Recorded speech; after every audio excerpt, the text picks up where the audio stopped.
In this video we will be looking at the method used to laminate with Jesmonite products. Everything I say has been written and reviewed by the team at Jesmonite. They have chosen to use me, an AI bot, as I can aid translation, making these videos widely available to our audiences around the world, and for ease of editing. Laminating with Jesmonite reduces weight and increases strength. Instead of pouring a solid object, a thinner section can be created using reinforcements to increase strength and durability. It results in a hollow-backed piece without compromising the surface finish. We will go over the step-by-step methodology for laminating. In this video we have used AC100, however you can use the full range of Jesmonite products to achieve your desired finish, including our flex metal finishes. Gel coating the mold.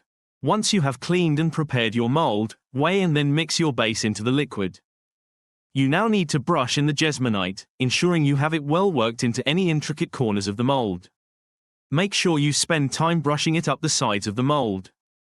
Allow it to go tacky. It is important to remember that when laminating with Jesmonite it is a continual process, you always apply wet on wet. When using our cement-based products, AC630, AC730 and AC830, in the laminating process, you must cover the gel coat completely whilst it becomes touch dry, with a sheet of non-absorbent material, for example, polystyrene, foil insulation sheet or roll. This is to avoid patchy drying and imperfections in the front face of the piece. The whole object must be covered for the entire duration of the curing process, to hold the warmth and moisture in, to prevent shrinkage, bending and improving strength. Agitate the mold, to release air bubbles, and to get an even layer of gel coat all over the mold. Applying the first layer of quadaxial glass fabric. The Jesmonite quadaxial glass fabric is tailor-made for use with Jesmonite.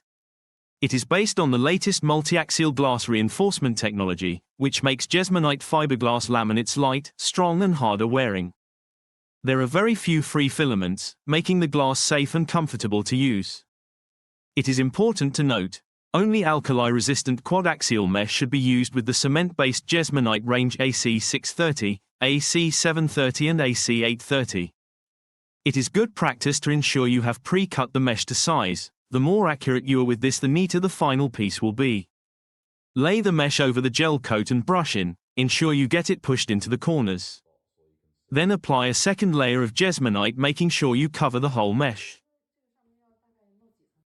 Apply the second layer of mesh in the same way.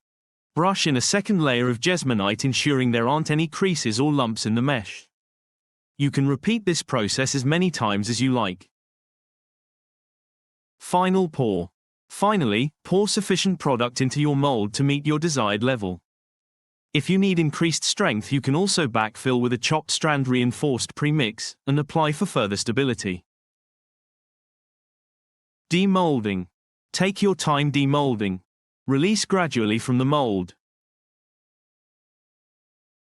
Finishing.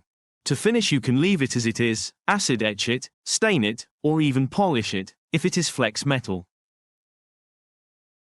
The laminating methodology recap. Brush in and spread your base and first coat. Allow the first layer to become touch dry and repeat if required. Wet with mix and apply quadaxial glass fabric into touch dry coat. Optionally repeat process to further reinforce. Optionally, create chopped strand reinforced premix and apply for further stability. Finally, pour sufficient product into your mold to meet your desired level. Leave, then demold. A good gel coat evenly applied will avoid quad-axial mesh or chopped strands showing on the surface of the final piece.